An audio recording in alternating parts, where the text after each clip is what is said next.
Okay, we are testing. We are testing to see if we're live with Paula. She won't be on the screen at the moment, but Paula, you're in the green room, so tell me if you do see the live.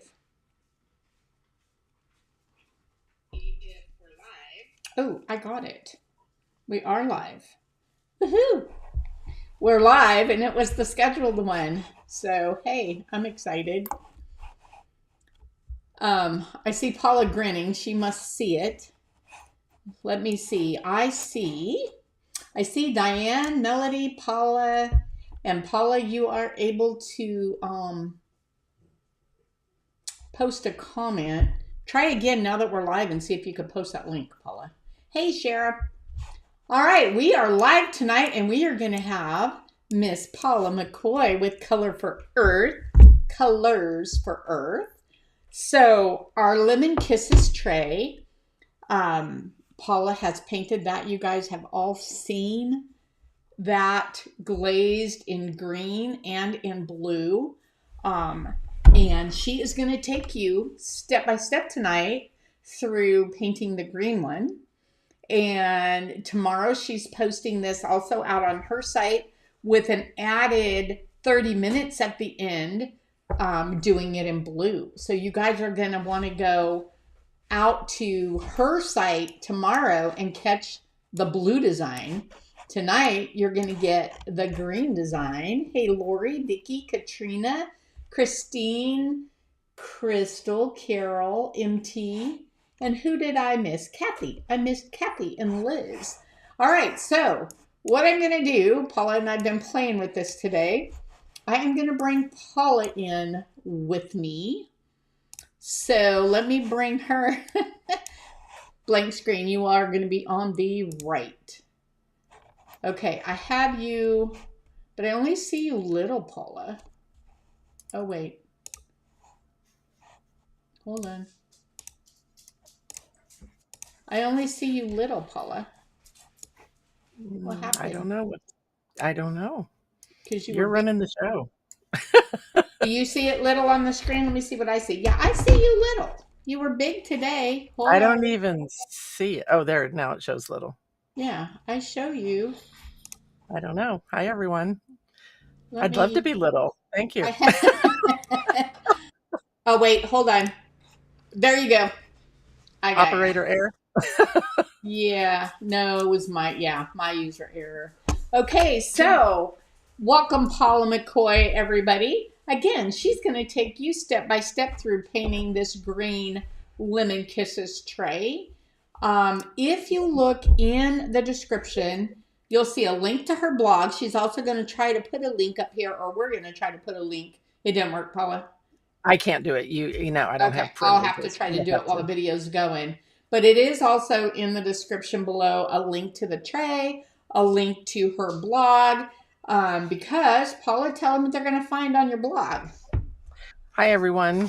I have put together a two-page PDF file with the pictures of both the blue and the green. It also has a active link to the Lemon Kisses rim tray. It's got basic instructions and the pattern for you. So enjoy that. And it's always there. Find everything at one place. So anyway, all right. Yeah, so in the video, I was testing out a new mic. I'll tell you that every time the tray, being heavy, touched or something touched my wood table, it has a bong sound. So I apologize for that up front. Can we hear that word again? Bong, like that is what it sounds like. So I will attempt to get rid of that noise, but I walk you through step by step on doing the whole thing as if you had never done anything before. So bear with us from the waxing, taking off the wax. I did speed things up, but it is an hour and a half long to walk you through the whole complete project. I wanted to make sure that you can do it on your own, because I feel like if you succeed, then I succeed, and so does Sharon. Okay. Yay. And we're going to stop it periodically for any questions that we might need to answer out loud. Otherwise, we'll watch the chat and answer them in there. So if you have questions, be sure and post them in the chat. And or if as the video goes, if something pops into Paula's mind that she's like, oh, I need to tell him this, she'll signal me and I'll stop the video and bring her back on. So we got multiple ways to get her in. Chantel says she loves the PDFs that you provide. Thank you. That always helps, doesn't it? Makes it worth the effort, right, Paula? Yeah, it does. I mean, that way you get everything all in. I mean, I learned that years ago. Get everything in all in one spot. I think the public are more apt to try it if they have the information and can do it. So Exactly. Okay, this is a long video tonight, so I am going to go ahead and find it. And I am going to go ahead and start that video. Again, if you guys have questions, stick them in the chat and we can stop this video as needed and answer. Or we can also, can you guys hear my dogs running back and forth? And they're running back and forth and breathing hard for some reason. Anyway, we can always stop this video and answer if Paula signals me, or she'll answer in the chat, one of the two. So, are you ready, Paula? I'm ready. Let's go. All right, here we go.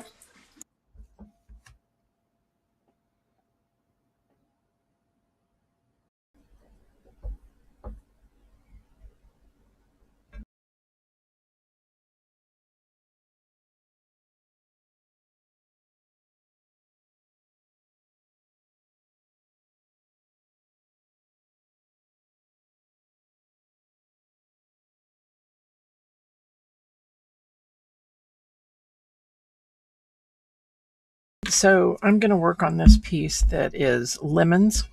This is by Sharon Hoppy. She actually made this piece and then I am decorating it. I've waxed the foot of the piece and then I've transferred my pattern on, and I'll explain about that later. But what we need to do is I'm going to take Mr. Mark's Wax Off Resist and I'm going to put it over the design so that I can do the lemons, and then I'll come back and peel that off and do that, the design area later. So I've just taken an old brush and I'm going to apply. This is 04 bisque made with stoneware clay. So I'm just going to apply a generous coat. It's easier to get off if it's thicker. Yes, it takes longer to dry before you can work, but it's so much easier to get off when it's a heavier application. So I'm just kind of patting it on.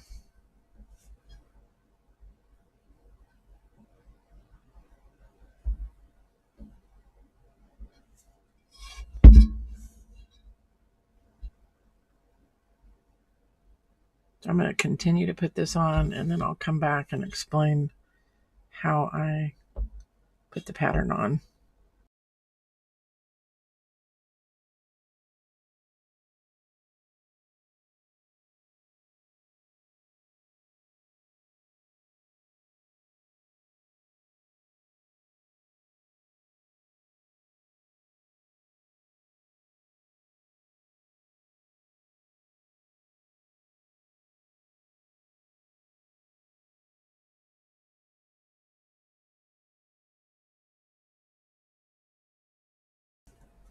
Okay, so I'm going to just squeeze out the excess in my brush and then clean it.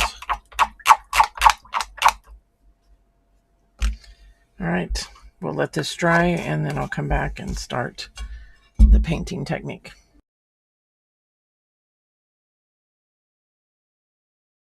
I'll show you how to transfer the pattern. This is what it looks like when the wax is dry. This is the resist that we put on. So on one of these, I've put some leaves on the back, and then on the other one, I haven't. So I'm going to go back over that. So you put your inexpensive tissue paper over the top of your pattern and take a pencil and draw your pattern on there. And then I'm working on stoneware here. This is the Ultra fine Sharpie marker. And what you want to do is just however you want. So if I want a couple of leaves on the back of here, I'm going to position it, and then I just trace over those lines.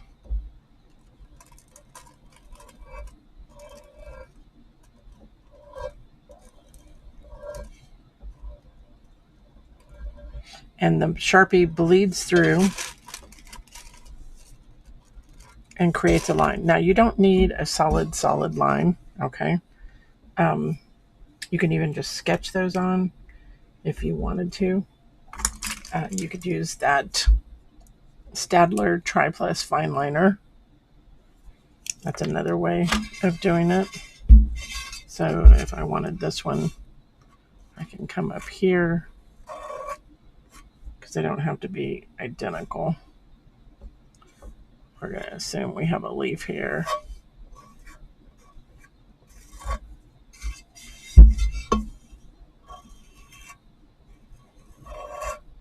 So one of these trays I'm going to do with traditional green leaves, and the other one I'm going to do in blues.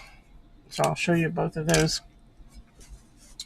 ways to accomplish that. But for right now, what we've done, so I've transferred my pattern, and then I took the wax resist with an old brush.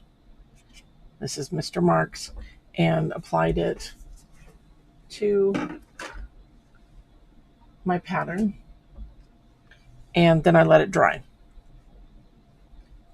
Okay, so now I'm ready to start painting. So the reason I waxed these off, that sounds really weird, the reason I put the latex mask wax over them is because I wanted to protect what I was going to do in the background, because what I'm going to do is more of a sponging technique for the yellow, and then that way it's quicker to cover the ground and get it more uniform as opposed to a brush. You could use like a spouncer. I've got two different sea wool sponges here. Sea wool is a natural sponge, so you don't want to ever put hot water in these because you'll actually kill them. So just use lukewarm or cold water. You always want to dampen them. I think I'm going to use this one. Dampen them first, and then wring it out in a paper towel or a towel. Let me get this one soaked over here in my water. And they'll become very soft. They're hard when they're dry. And the more moisture that's in them, they are soft. So see how hard that is? And this one is soft because I've dampened it. Okay. So I'm going to put it between paper towel here and just squeeze out all the moisture so that I get the water out of there. Okay. All right. So we're going to do one of these at a time. And I'm going to use this palette. Okay. I'm going to start with color concentrates, and I'm going to go from light to dark. So I'm going to use 122 lemon peel, and then I'm going to jump up to 124 yellow ochre. And then I'm going to use a little bit of 125 curry. And then I'm going to have some 160 key lime for some highlights. And then maybe a tiny touch of 186 burnt sienna. Okay, so that's kind of my game plan here. Always shake your colors. These are a translucent underglaze. The more you shake them and agitate them, the more liquid they become. Because we're using a sponge, I'm going to dispense some out here in the middle. And then I'm going to load my sponge and then just kind of offload it, meaning work it into the sponge by pouncing it over here against the side. Okay. And so using the sponge, you will also give it texture, which is kind of what I wanted also. And the resist or the wax will repel the product in those areas. So I'm touching it firmly, but I'm not squishing. Let me turn it on its side. So I'm not squishing it down to make it solid. Okay. But I am making it even coverage all over.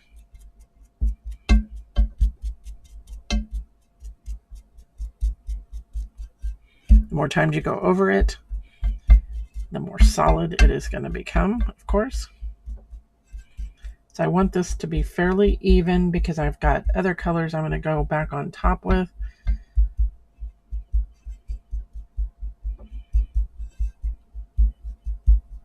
Okay. Can you see that it is uneven but even? I know that sounds really weird. All right, so let's go to this one.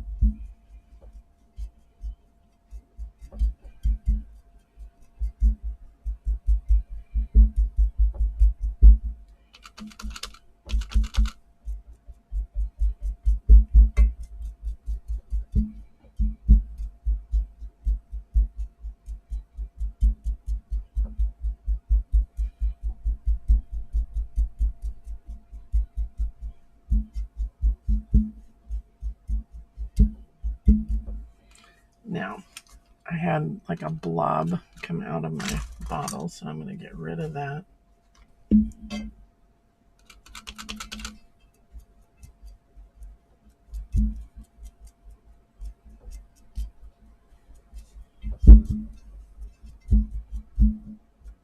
Now, when we add the other colors, it's going to cover some of the other white areas that might be showing. And that can help us to create highlights also. But you want it evenly covered, but still leaving texture showing.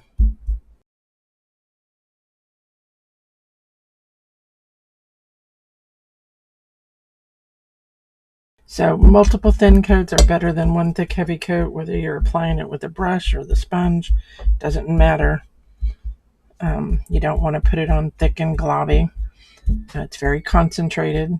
Key the word color concentrates. So you don't want to make it too thick because it could crack and pop off. Okay. All right. So I am going to flip this.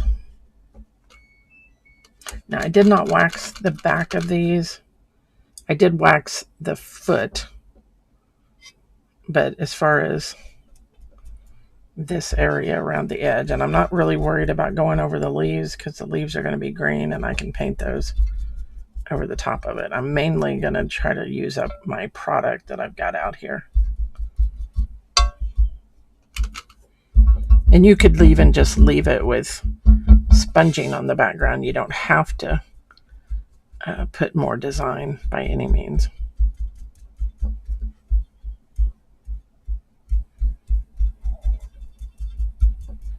It's just a way to carry your color to the back.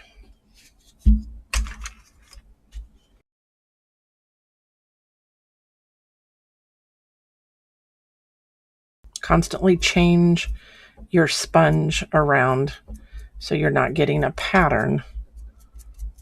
Believe it or not, it does happen. So constantly move your sponge into a different part of it, different direction.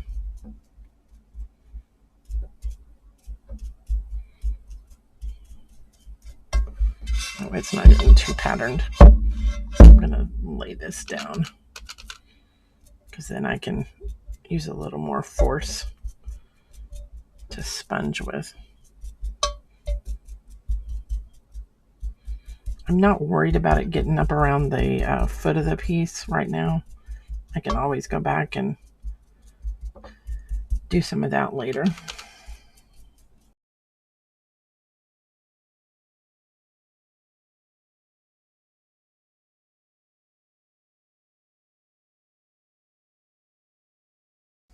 going to use the same sponge. And then we're going to go to the next color. So I'm working light to dark.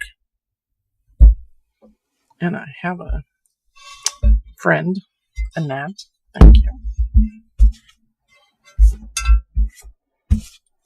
All right, so we're going to go to 124 yellow ochre.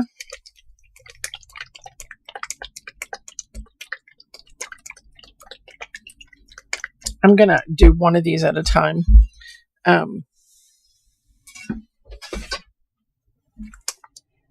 Also, I'm going to try, my theory is I'm going to use the same sponge. I may go to a different sponge. We'll see.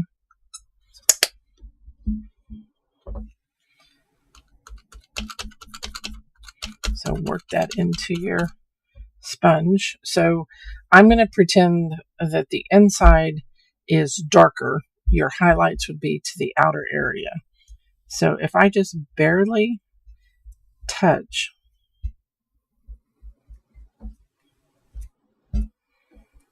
actually this one can really go all over. And I'm not necessarily going to go up there. I think I am going to go all over though. So you got to kind of squish your sponge and get it into an area, get into a shape that lends itself to where you're wanting the color. Okay. So I like that. So let's do that on the other ones.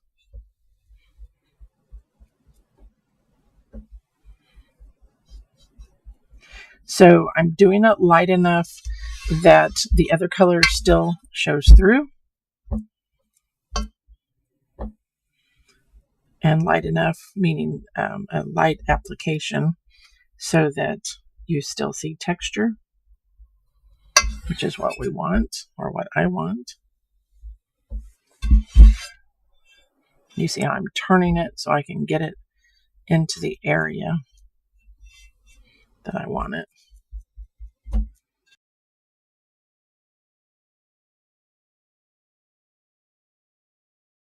So be patient with it. Take your time so that you can make it look nice.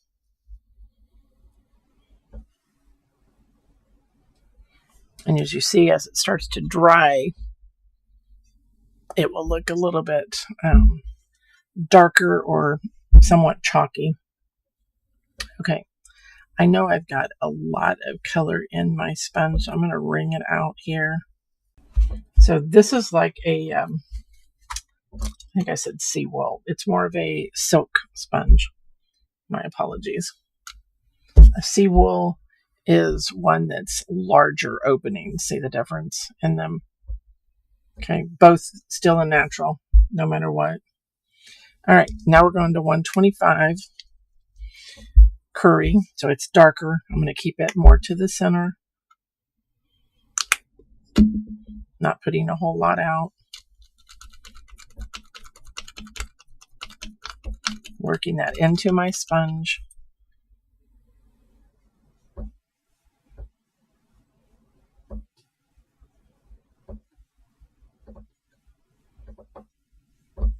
And adding that kind of to one side.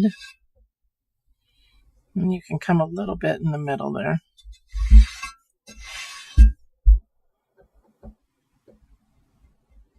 So you see it's not going to take a whole lot of color.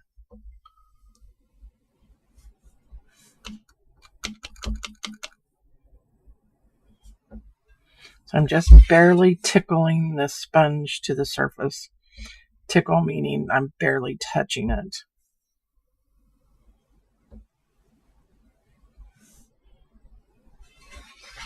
Okay.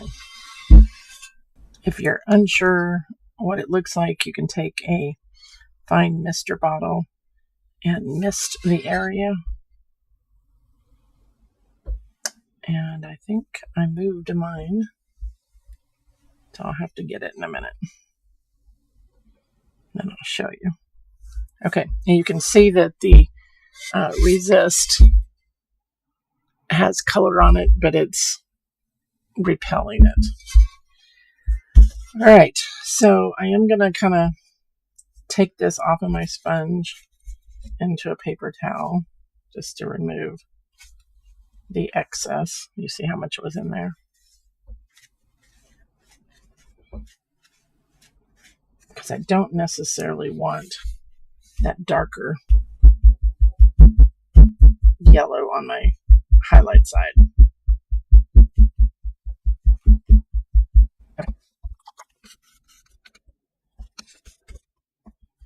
All right, now we need the 160 key lime.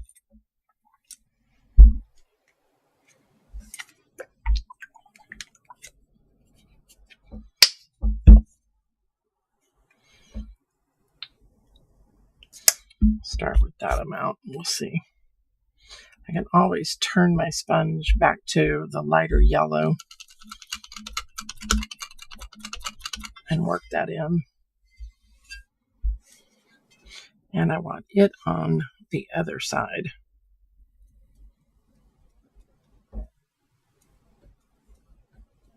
And it can go into the middle a little bit.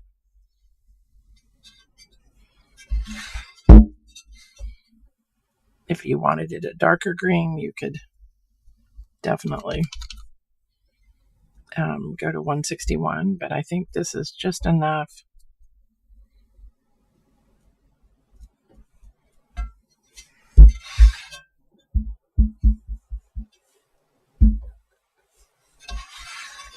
Hopefully I've got enough left in my sponge. And I'm not going to worry about the back right now. We're going to just concentrate on the front. All right. So now we've got that green. I know it looks kind of deceiving in the camera, but you can see that there's green over here and more of that golden color on this side. So now we're going to add some 186 to the darker side. And trying to decide.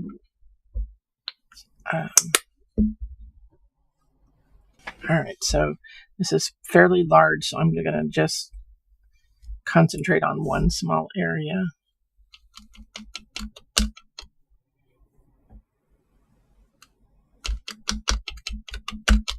So not a whole lot there. Just barely touching.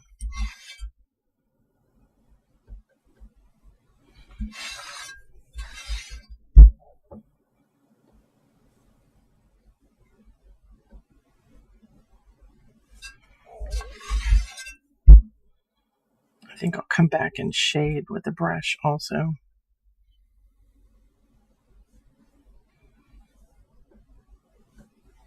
Okay. So itty bitty. So that was the sea wool. The first one was the silk sponge. Okay. Now, if you wanted, you could put another coat, of your original yellow up here, or you can just keep it nice and light. So what I think I want to do is take the medium sumi brush.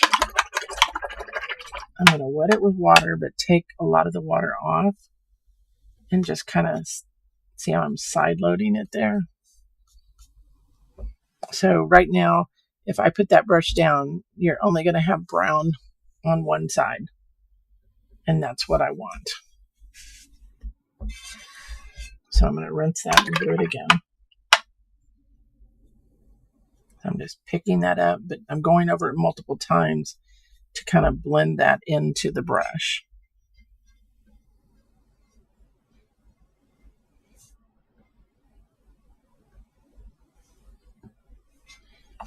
Rinse my brush, soften that.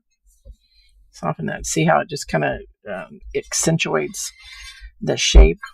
We can also go back and do that same thing with the 160 on the other side.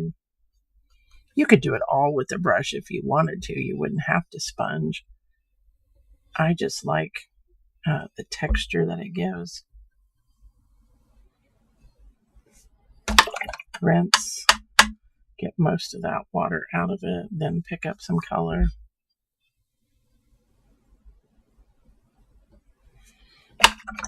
Rinse it again, just soften the edges so you don't see a harsh edge. You're just kind of letting it fade out.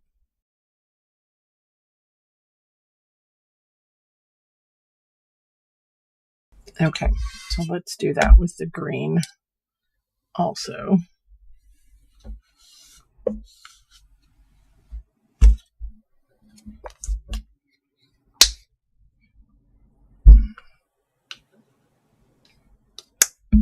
So water, drag off to a point to remove some of that excess.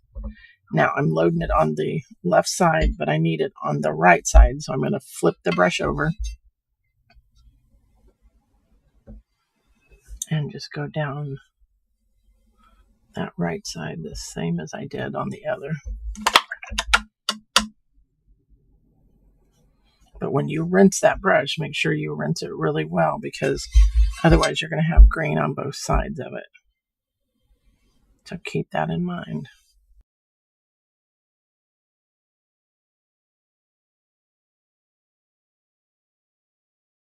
So now you can kind of see it, just, like I said, accentuates those shapes a little more. I'm going to soften that edge. It's a little high there. So soften it, meaning I just took water, clean brush, and kind of came back over it. Okay.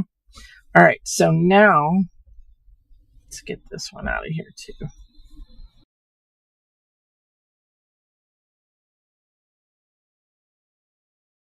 I think I'm done with the lemons, so we can come back and pull off our mask. So you need something, either a sharp little tool, like a cleaning tool, a sharp point that you can get some of that and lift it off.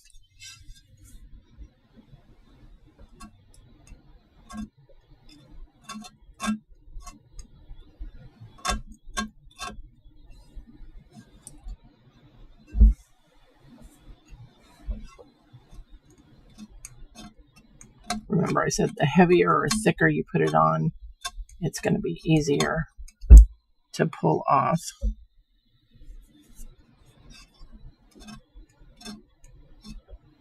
Sometimes it just takes a minute to get it going. And I did have this on there overnight.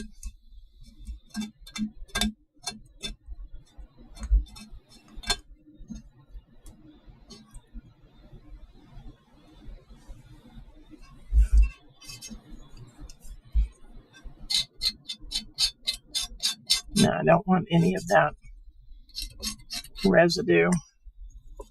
So I'm going to take a diamond core tool and just kind of make sure that any of that orange is not little particles. And then I'm going to dump this upside down off camera.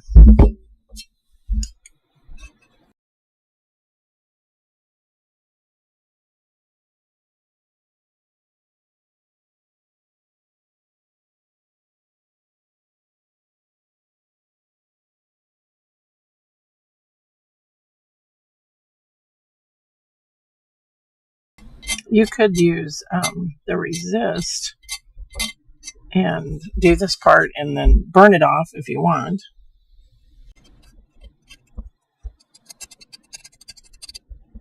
Okay, I'm going to work on the rest of this, get it all off, and then I'll be back. So I'm just using my finger to kind of roll any of the extra residue off of there. Okay, so this seems to be working better than trying to pick at it. For me, it doesn't mean it'll work for everybody. So I'm just rolling the edge of it. I am going to take a stencil brush that's harsher and just go over that to make sure I've got all the residue. Only because it might loosen any of it up.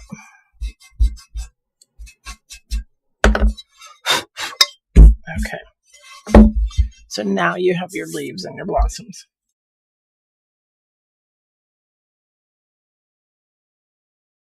We're going to use CC 161 green leaf.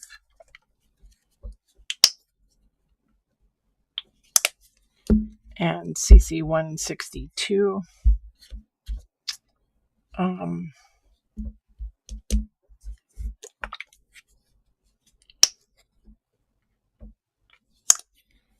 and we're going to add a little bit of LE003 Aqua Splash. Okay, to those colors, I'm going to add CSP 01 Gloss Medium NT Clear. This is our earthenware or low, what I call low fire. It's your 0406 clear glaze. You'd never want to use this as your clear coat over your stoneware or porcelain. It will craze. Use my favorite is, and I'll show it to you later, the Mako SW004.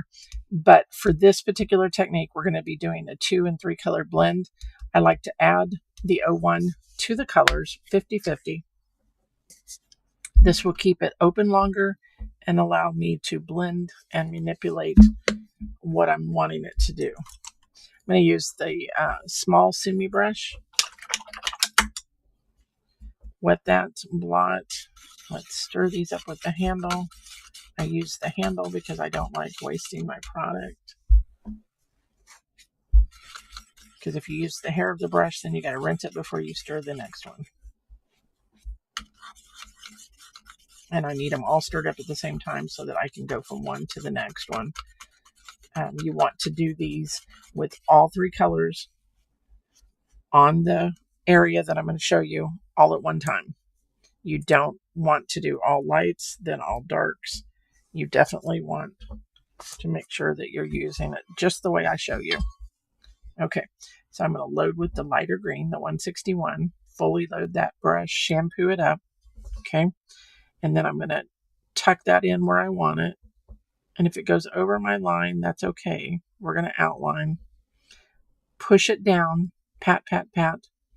And I want you to come about halfway up. I'm going to grab some more. First coat, the stoneware really absorbs the product. So I'm going to come halfway to 3/4 the way up. I'm going to turn the piece around. I'm going to grab the 162. And I still have the 161 in my brush. If you did not have it in your brush, then you definitely want to add more of the lighter green on your brush before you start. Sit it down, mush, mush, mush. Walk it to the right and walk it to the left. Back and forth, cover the area. This is the inside, so I want it to have a little bit more of the dark green. So I'm aiming my brush in that direction.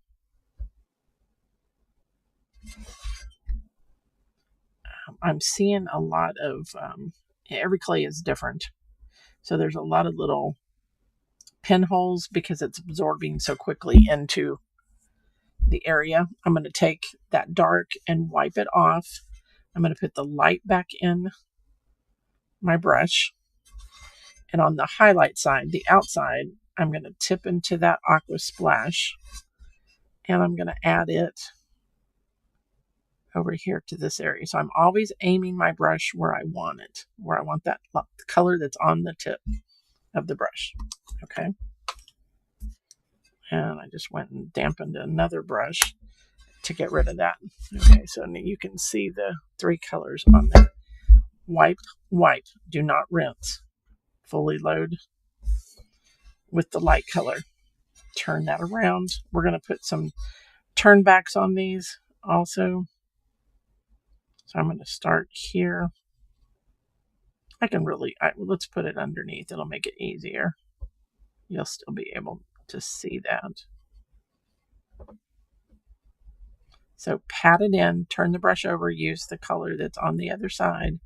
So by the time I'm done, I've got probably 2 coats on that area. I'm going to get more product on my brush. Set it down, set it down. Mush, mush, mush. Okay, turn it around. You could work on a Lazy Susan if you wanted. Grab the dark, tuck it in, set it down, mush, mush, mush.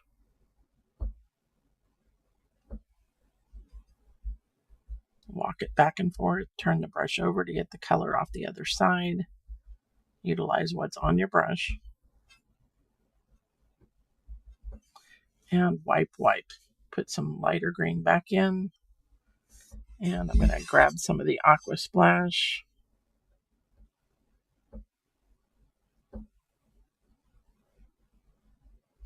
And then at the end, we'll take some Aqua Splash and do the highlight. Okay. Oop, I should have left it turned the other way. Grab your light. And I still see some little pinholes. I hope that's not the wax on there. I guess we'll find out.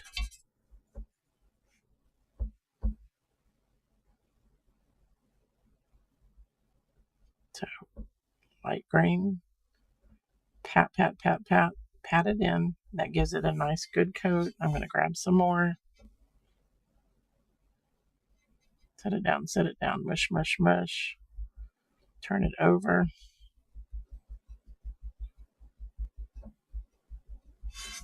And then turn it around. So do everything on one leaf before you jump to the next one. It needs to be a wet on wet blending. Okay.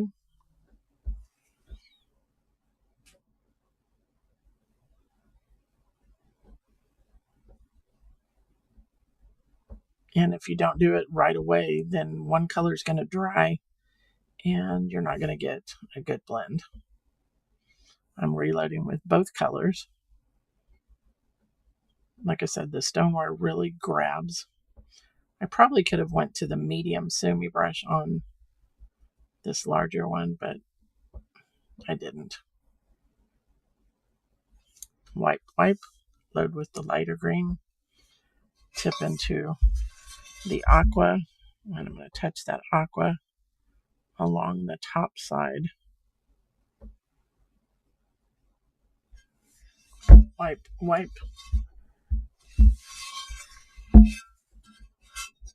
Load with the light.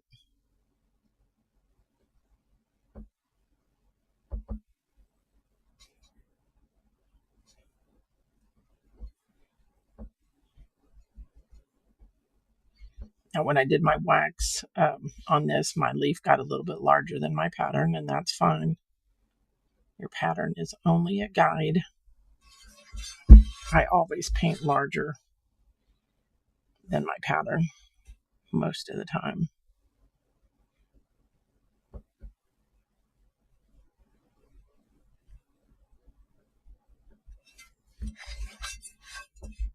I turned it so that I can kind of bring a little bit of the dark down that inside.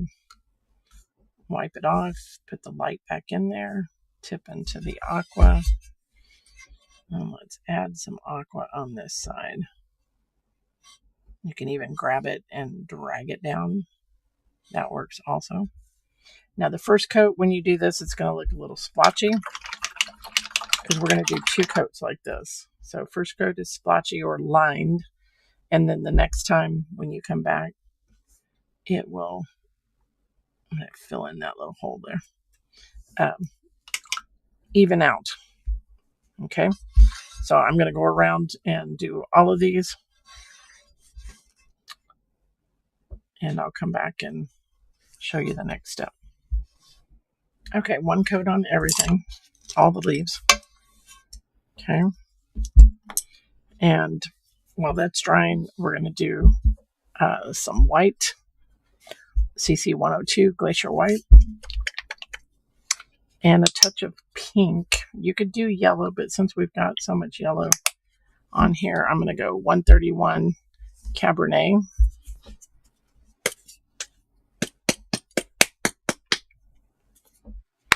You could do them just white if you wanted to. And I am going to mix that CSP01 with it.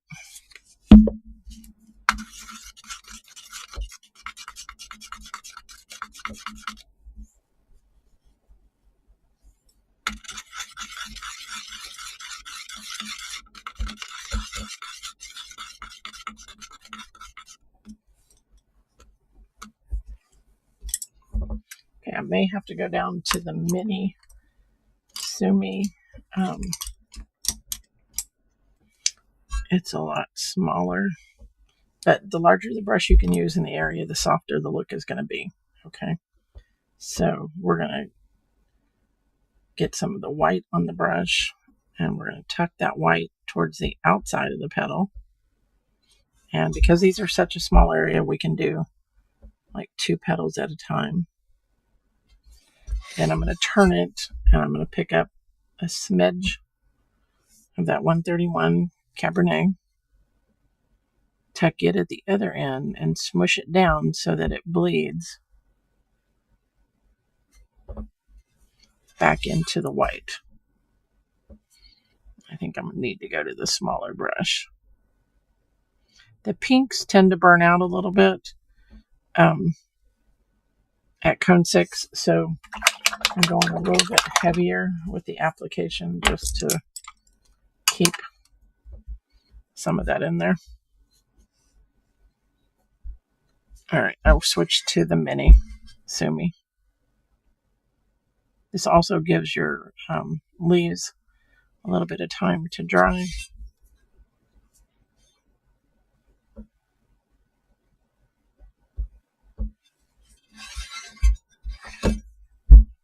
Take some of that white off, tip into the Cabernet, sit it down, mush, mush, mush, walk it to the right, walk it to the left.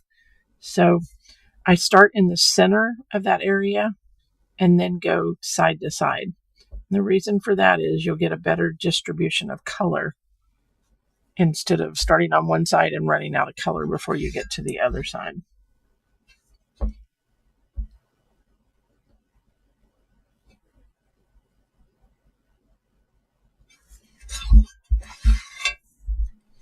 So with the white in the brush, tip into the pink color, the Cabernet.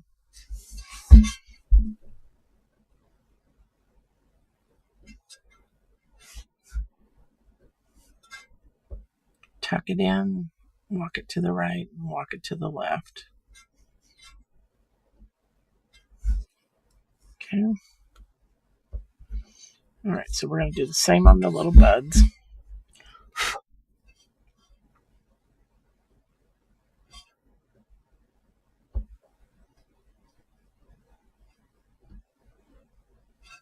They're pretty small, so I did all 3 at once.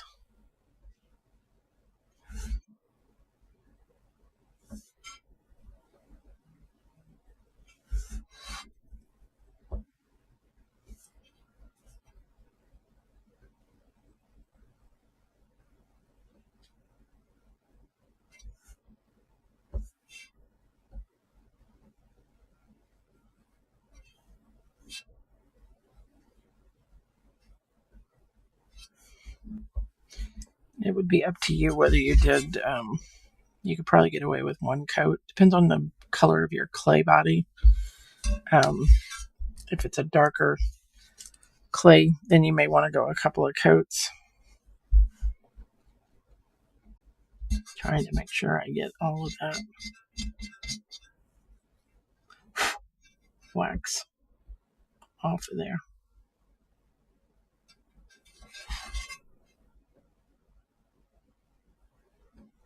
And just to make sure that it is off of there, I am going to fire this before I glaze it. I'm going to take it back to another 04 firing. That will ensure anything that could be still on there would burn off. And then I can touch up if I'm unsure. Just in case anything shows up after the firing.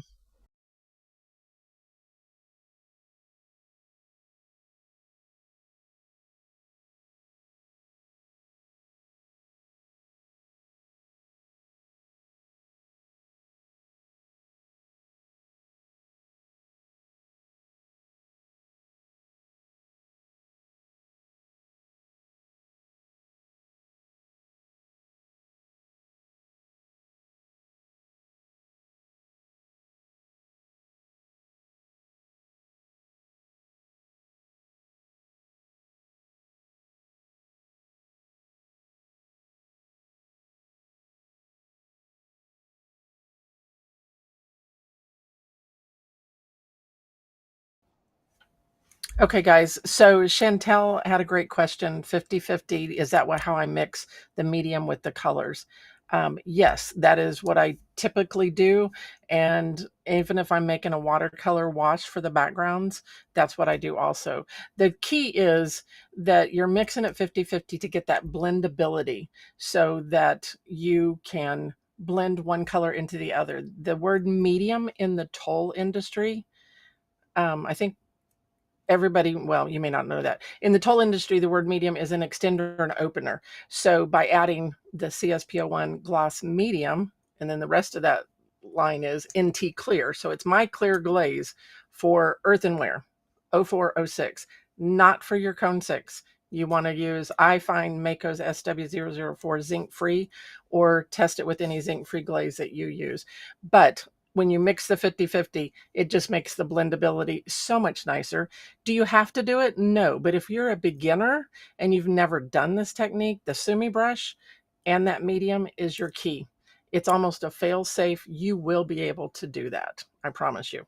Just go back and watch it. Do a couple. Just go grab a broken piece and do it and get the blending on there. But the key is, because even when I was doing one-on-one or retreat classes, people would go do all the light color on 3 or 4 leaves and then all the dark. You can't do that.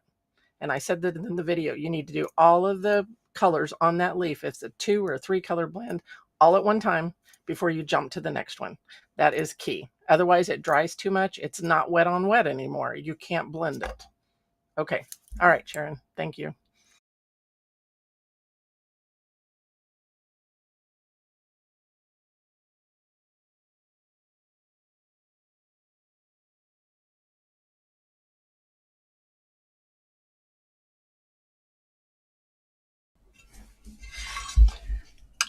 Okay.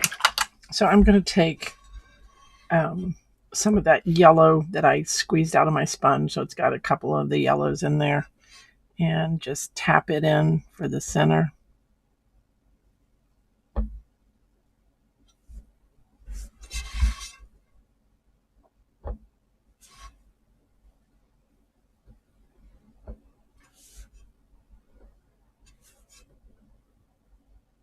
Okay, so we're going to go back to the leaves. I'm going to mix up some more of the lighter. I will need that.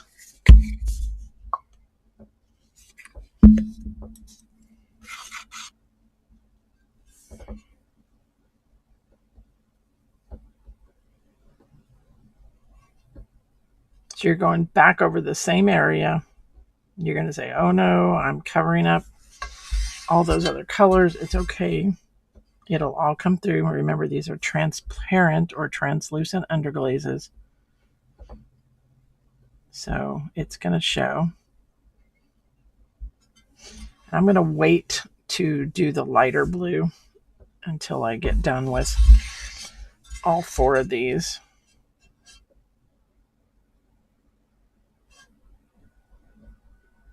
Now, if you don't work very fast, you may want to do each one individually. But I know I can get them done fast enough. And the second coat goes much, much easier and faster because you've already got, it's already done absorbing into the wear. So this time it's just sitting on the surface there.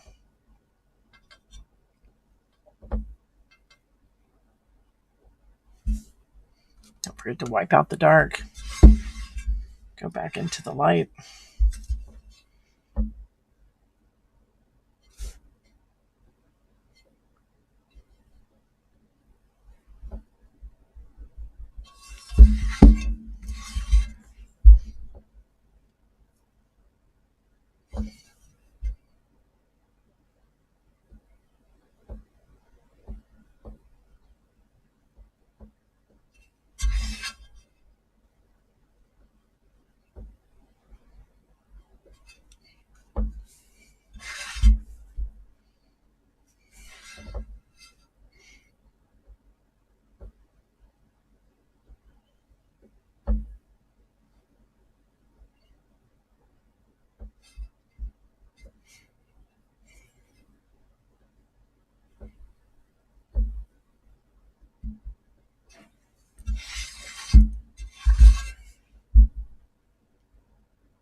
So just keep working it back and forth until you get something nice and smooth that you like, so that it looks like it graduates from one color to the next color.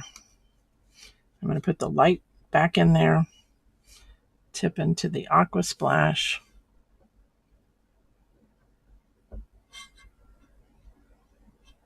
Smooth that out.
And if I'd quit going out of my line, I'm hurrying, I wouldn't have to clean up, but that shows you and how you can clean it. So I just took a damp brush, blotted the moisture out, and then kind of pushed it off.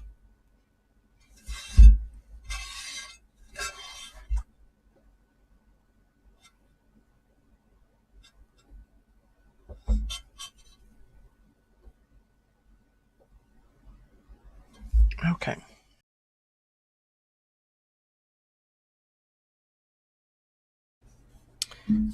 Okay, so there's a stem to the flower in here, and then I'm going to kind of just make the stem go off of the off the edge of the lemon there. So I'm going to take a little bit, it doesn't matter, this is that lighter green, some of the darker, and we're going to make a little bit lighter, add some water, and I've got the 3600 number 2 liner, my favorite liner. I might want a little bit more dark. A little bit of water.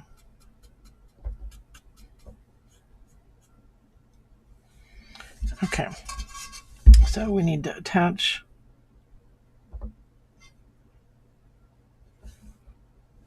the flower, and we will attach the buds.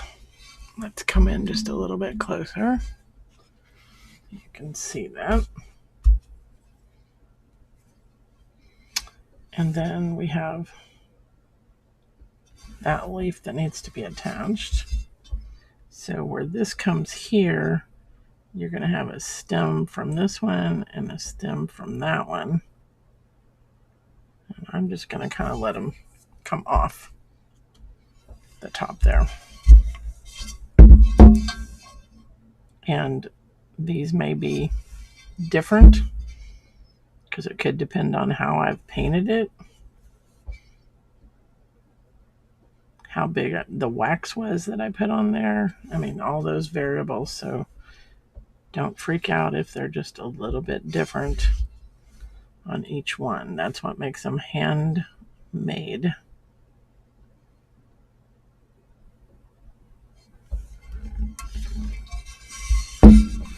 And then we can add some tendrils also if we want.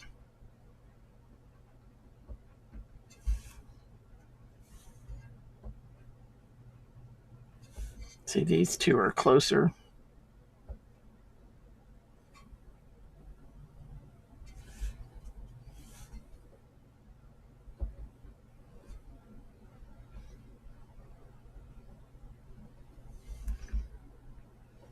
Okay. So now we need those turnbacks that I put on there. So let's look at this one. I'm going to go back to my Statler Tri-Plus Fine Liner marker. Let me see if I have a darker one, because that one is probably not going to be dark enough for you to see. Here's a red one.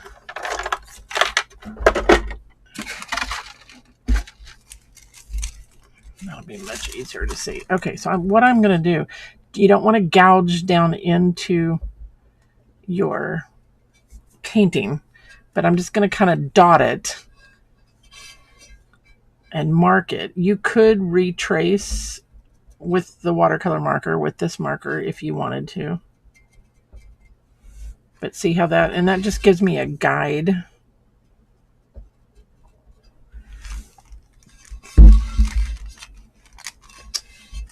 So I know where I want to go.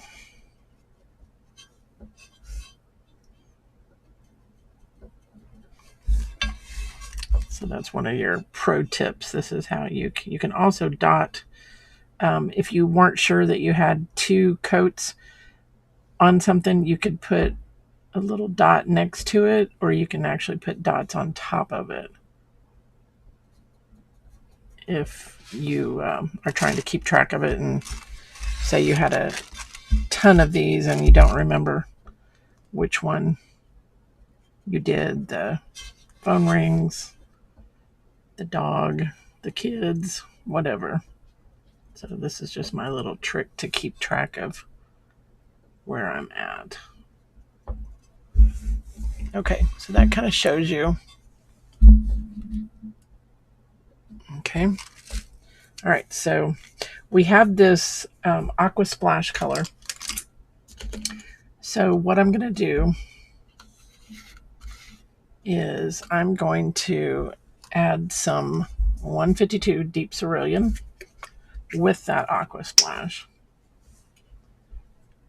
to kind of give this an Italian flair to it.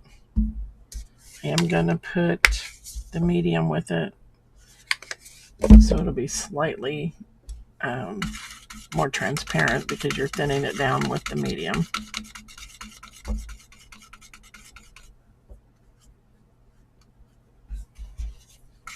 Let's stir this guy up because it's been sitting there for a while.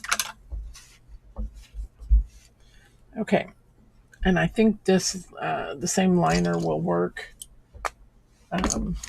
You could go to a larger liner if you wanted. You can even go to a round, like the number 2. This is the 5200 number 2. Comes in that one of the sets, the Klinsky synthetic sets. Actually, it comes in this one here, the AS 210. has the 2 and the 8, and it also has that number 1 liner, which you could just use that. So that whole set would give you some good brushes. Okay, so I'm going to stick to my liner. I'm going to load in the aqua, and I'm going to tip generously into the deep cerulean.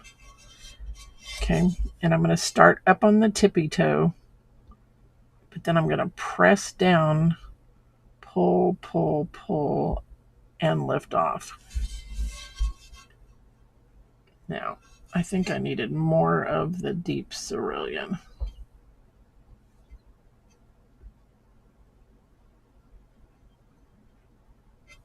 Isn't that pretty? So let's drag through as opposed to tip. So I've got it kind of like on one side. Make sure that side is down. Stay up on the tippy toe to get that nice little fine point, and then press down, pull, start to lift, lift, lift, and come out on that tail. Load for each one. Excuse me, load for each one, because you want the same consistency, the same coloring. I'm going to start this one a little bit further up here. That way it'll cover up any uneven area that I had on that leaf. Now that's a great big one. I'm going to go over that twice because that's a large one. Or I could move myself up to a larger brush. I'm not rinsing my brush. I'm just reloading. Now this one's going to curve in the other way. So drag it on the tippy toes, on the point, and then press and come up. I'm going to grab a little bit more of the deep cerulean and restroke that. Okay. Isn't that pretty? I think I'm going to do some decorative strokes around the edge too. All right, let's go to this one here.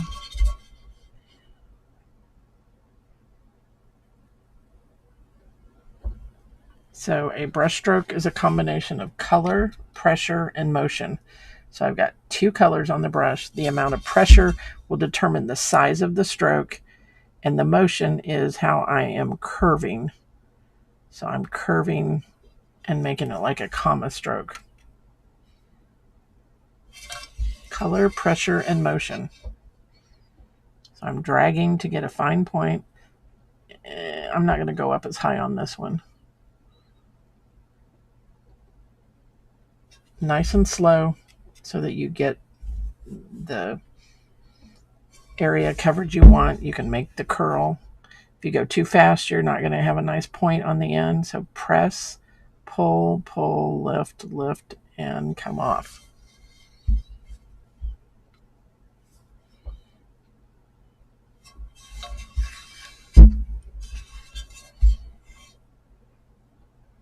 So touch, drag, press, pull, and lift.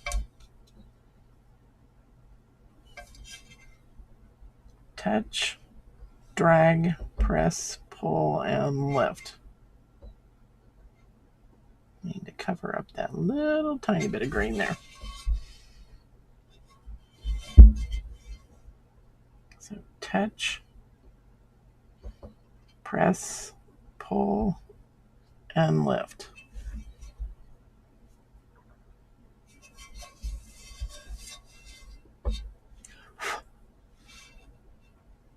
This one I think I'm going to come back a little further just because I want to straighten this up a little bit more. Press, pull, lift. I'm going to do that one more time. This is a large area here.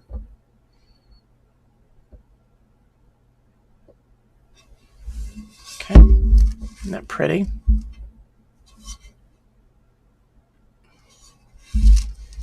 And those marks will fire away. It's all good. Okay.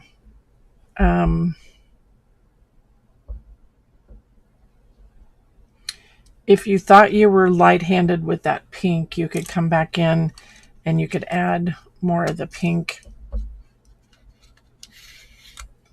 by doing a sumi shade. You water load, drag off to a point, tip in that pink, and you can just tuck that pink in here and just add a little more. So it's like floating color, because the color is floating back into the water on the brush. And you can do, these are fairly small, so you can do 2 or 3 before you have to reload. And I'm going to go ahead and do these down here, because I think some of this will burn out, so I'm just trying to ensure that a hint of pink stays there.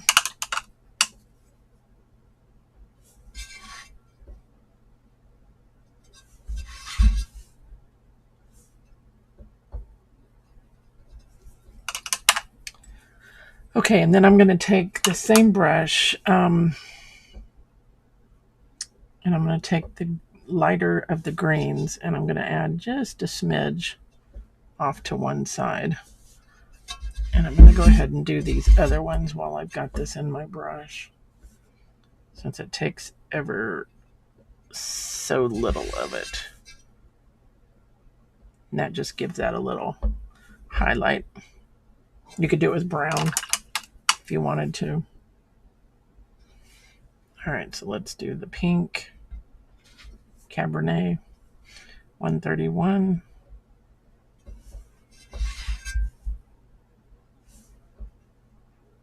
Sit it down, mush, mush, mush. Walk it to the right, walk it to the left.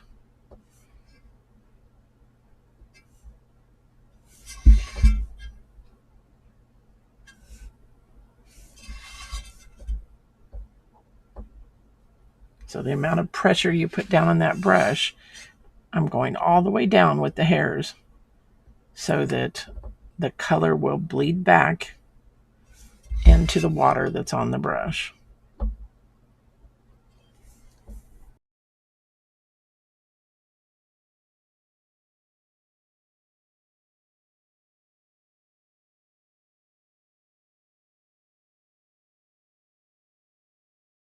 All right, we need to put some little calyx. We need to attach the buds so they're not just hanging. So I'm going to go back to the liner in that green mix. And I'm going to do what's called a pressure stroke. So I'm just going to sit and lift, sit and lift. You can do 2 or 3 of those, and that just kind of attaches. Let's come in closer. Okay, so I'm going to just sit and lift, press and lift. See that? Press, press. Let's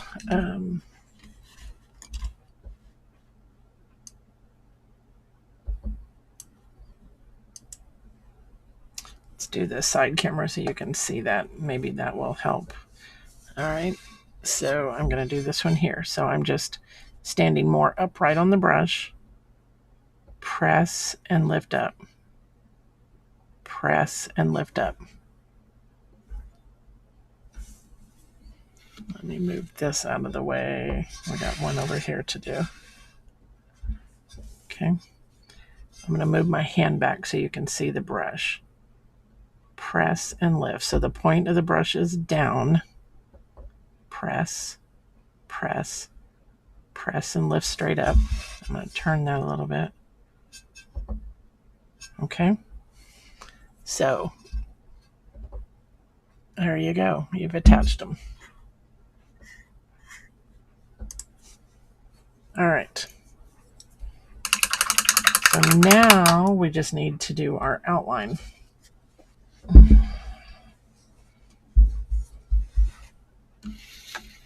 All right, we're going to go to, well, you could do a couple of things. You could outline with the blue if you wanted. I'm going to go black. But if more traditional Italian lemony outlining can be done with the blue. So I could have used the got some chunks there. I didn't shake that up very good. And thinning with some water. Oops, you can't see that. Thinning with some water to load that 3600 number 2. Just really coating it. Shampoo that brush up. Get any water off of the ferrule, the silver area. All right. Get this where you can see it. So I'm going to still kind of come down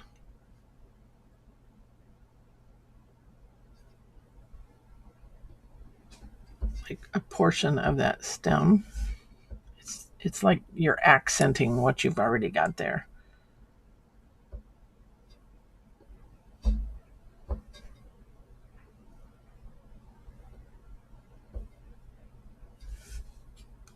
Always start your lines from where something grows from and pull out from that. So you wouldn't start out here and push back, because you're going to have, if your brush touches, it gets a fatter line, which it's okay if it's at the center vein. And then when you lift off of it, you've got the finer line on the outside. Now I like to do what I call a hit and miss and a thick and thin line. See how I'm doing different? That way, if you mess up, and sometimes I can't talk and outline at the same time, and you have a thicker area and a thinner area, it's not going to be as noticeable if you'll come in and do your original lining this way to begin with. So I'm just putting pressure down, which causes it to be thicker. Remember, color, pressure, and motion.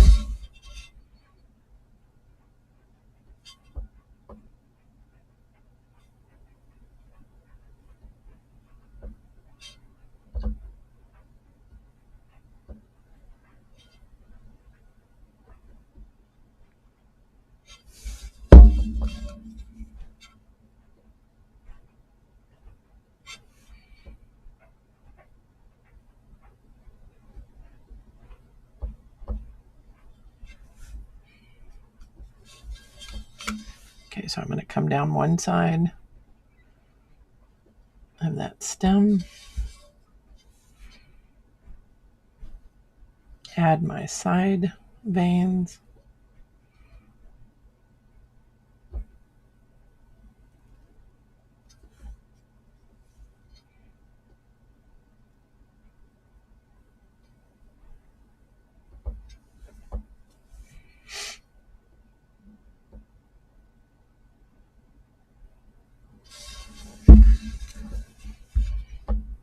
not make my, I usually curl the end of my leaves.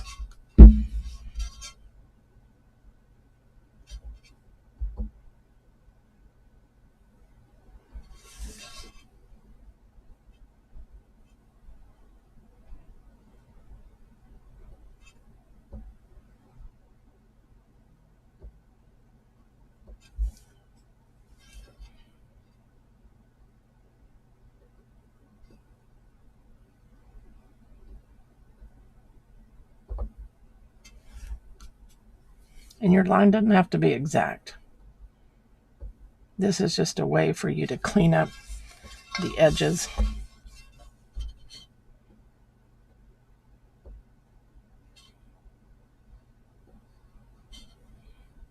going to make this a little more delicate.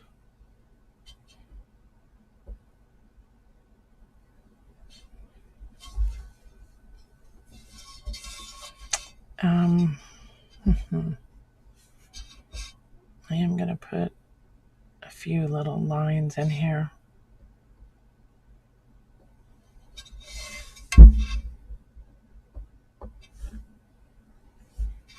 Just on the tippy toes.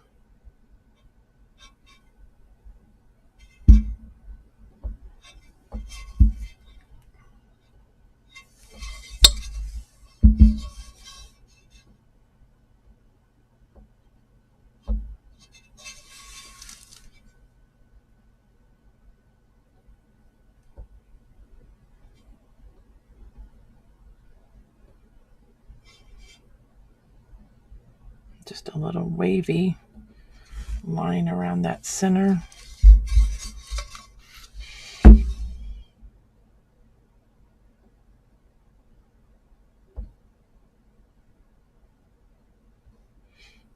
And then you can add some little dots.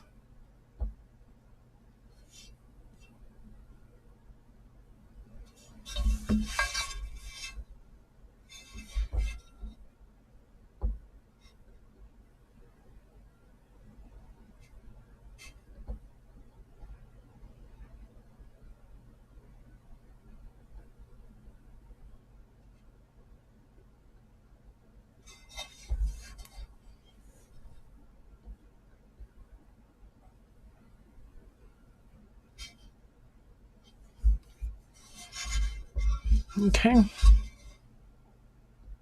Now I see something I don't like. So I'm going to get water in my brush, blot it, and I'm going to just soften that blue. That's that aqua splash up there. Just kind of mush it out.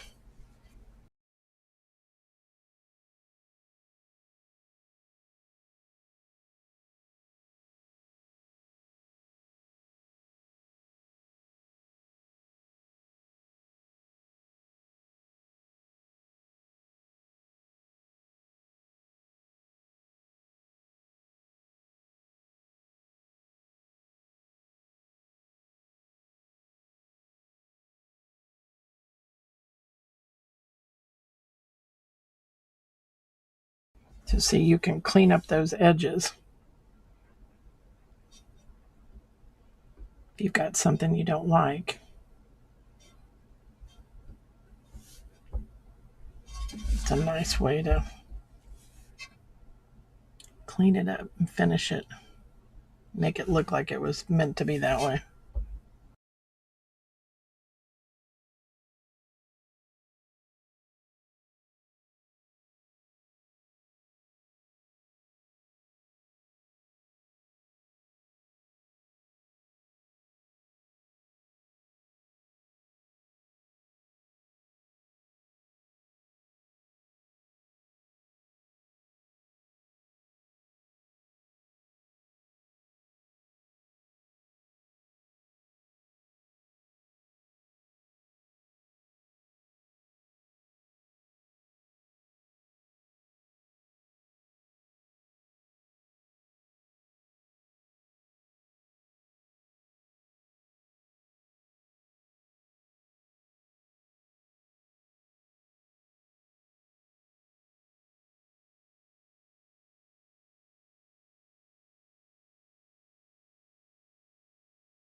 So when you're making these lines coming out from the center, do some short, some long.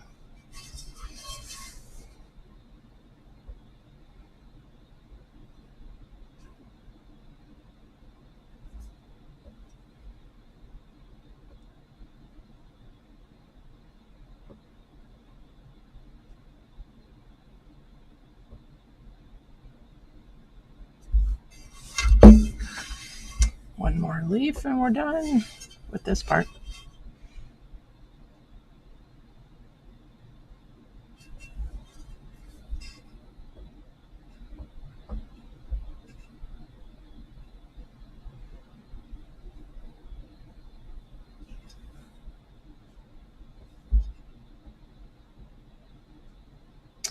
I'm going to go back over here and make this a little bit thicker there.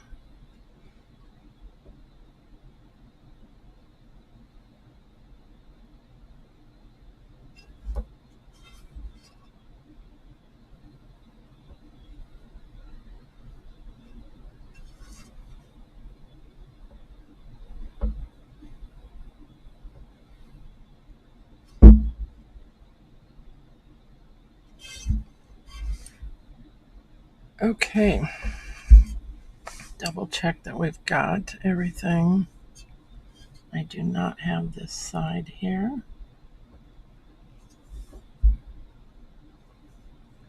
All right, I'm going to sign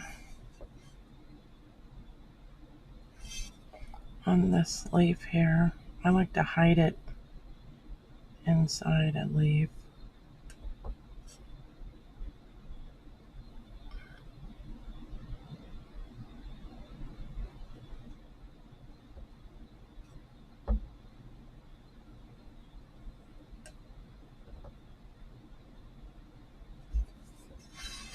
All right, let's back it up. All right. So now I need to decide whether I want to add those blue strokes on the edge. So let's see, that water's clean. So what I was thinking about doing, not sure I'm going to do it with that or the round. So like come in here and add.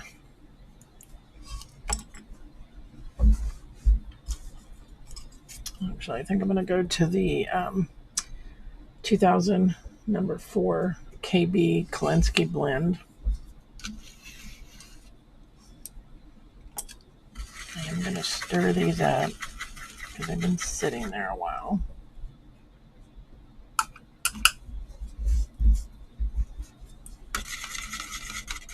And when you're double loading, which is what I'm going to do, you want to make sure that both colors, or how many of our colors you're loading on the brush at the same time, that they're the same consistency. And a lot of times your darker colors can be thicker.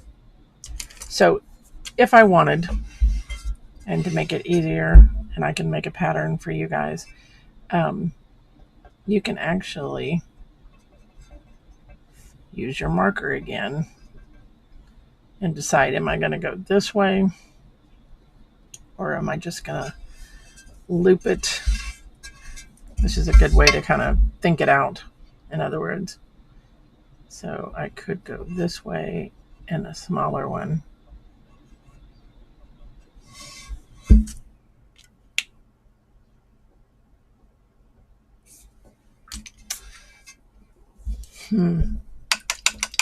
Decisions.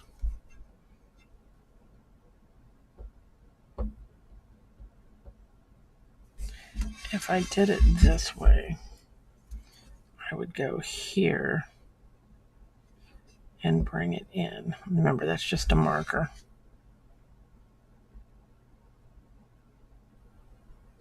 I think I'm going to go the opposite. So I'm going to load in the aqua, tip generously in the deep cerulean. These are both the mixes. Press, pull, and lift. Reload.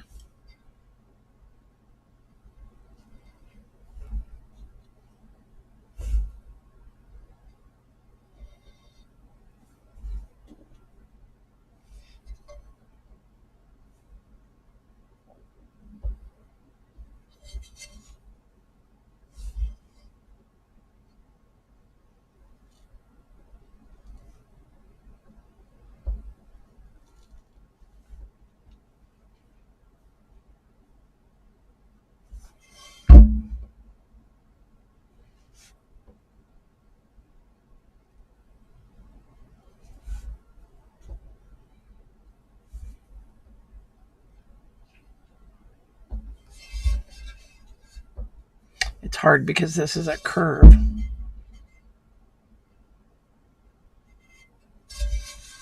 That's kind of pretty though.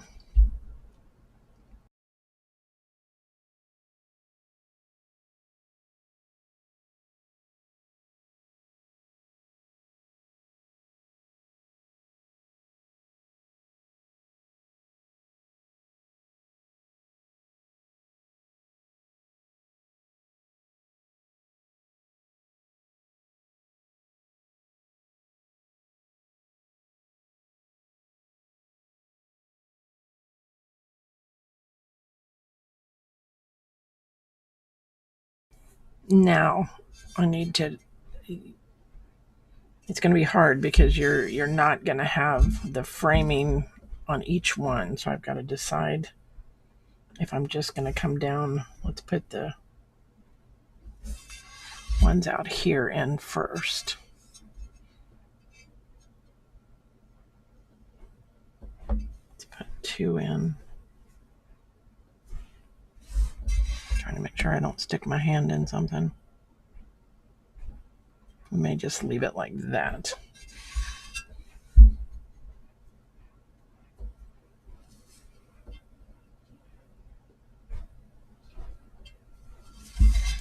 That wasn't a very good one.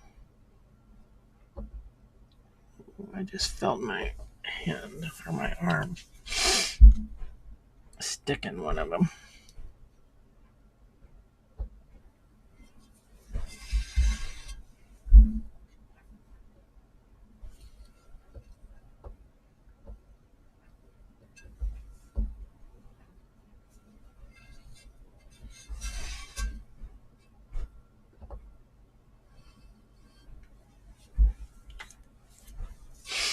Okay.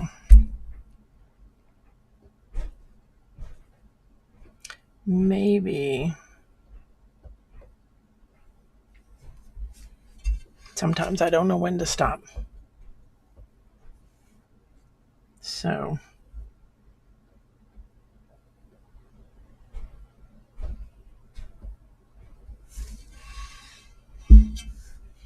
in the center here,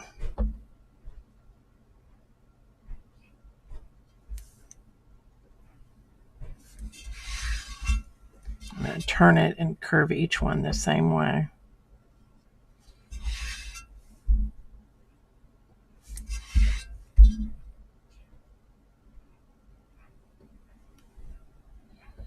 And then I can just do one, I think.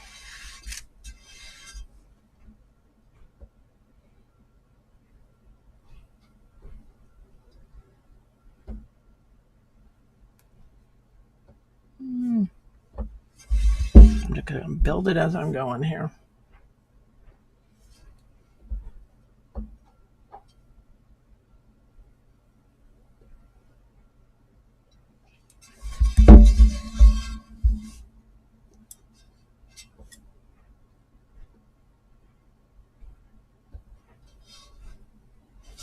Okay, now I know what I'm going to do. So then you're going to come back in and go one. No, can't do that because then it won't follow the pattern. I was just going to come down, but it needs to wave the same as the border to make it look correctly. All right, what do you guys think? You could come back in with a liner and loop around, but I think that's going to be too difficult just because of the fact it's on that curve, and that is going to be too hard to master. I could put a big dot in the middle of a brush. That would work.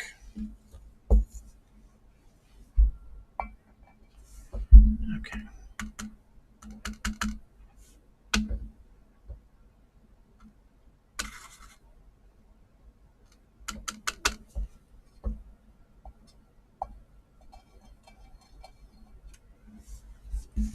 All right, I'm done.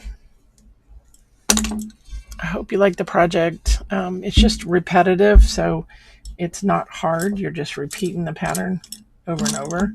And that's what I like to do on things because I feel like you learn more by repetition. All right, guys, let me know what you think. And I look forward to seeing your creations. Happy painting.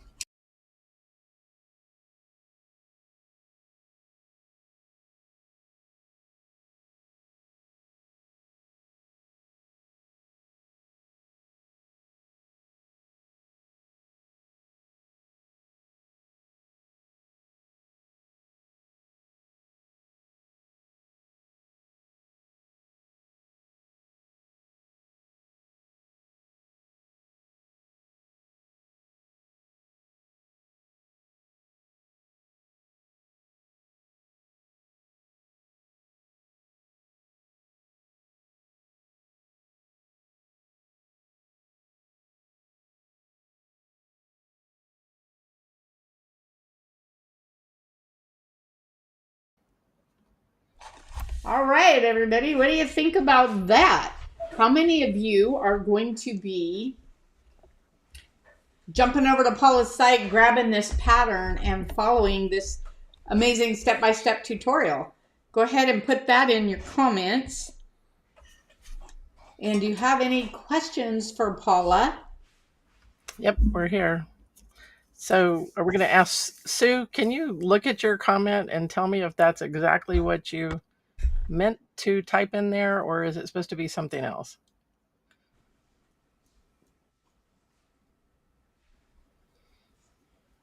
And I know there's a delay if you're wondering why we Yeah, sit here and we're both looking down at that comment to see what it actually meant. you got the Oh, pattern, Crystal. All right. Crystal, you've already got the pattern. That's amazing. Awesome. So if you don't have the color yet, don't forget to go to your group to get your discount code, because it is more than what my Black Friday sale is going to be that I'm going to advertise later on this evening. So you guys get this till what I tell you, the 10th? Yeah. The 10th of December. So jump into Create with Sharon Happy Designs. I put a post out there with your discount code, a link to Paula's website, a link to her blog where the pattern is, a link to the lemon tray. I think that's the 3 links I put in there for y'all. Thank you, Miss Kathy. They were fun to do. So if you decide to do the blue one, it's the same process on the leaves. I'm just using 2 colors versus 3. And I put that at the end of the video there. I used the 144 and 143 blue, sapphire blue, and powder blue. So same process on everything else. Any other questions for me?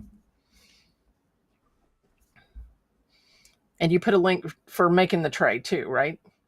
Didn't you put a link for the video? I did. Sharon, she did this 9 months ago. She has the where you make the clay piece. So Yes. Good thinking. I forgot to tell them that. Yes, there is a link in the description, I think is where I stuck that, so that you could hear on my YouTube channel under live for the videos, go to live, and the creating the lemon tray is in there. If you don't find the link, you can always go to lives and do a search for lemon, and it will bring it up. And yes, as Paula said, it was 9 months ago. okay, I'm still confused. You know, you were saying something about you could do more or you could stop. Oh, Like cats okay. never stop licking. I think that's what that meant. I have We to were stop confused. myself. Because usually I want to keep doing more and more, but I gave you a basic thing to start with, and you can run with it. You don't even have to put those comma strokes. You could just leave it. You could just sponge it. There's so many other variations. Well, Paula, cats are never done. Oh, see, I got that. Someone not so done. I got that. It just now popped up in here, but I got it on my phone like a minute ago. So the delay is crazy.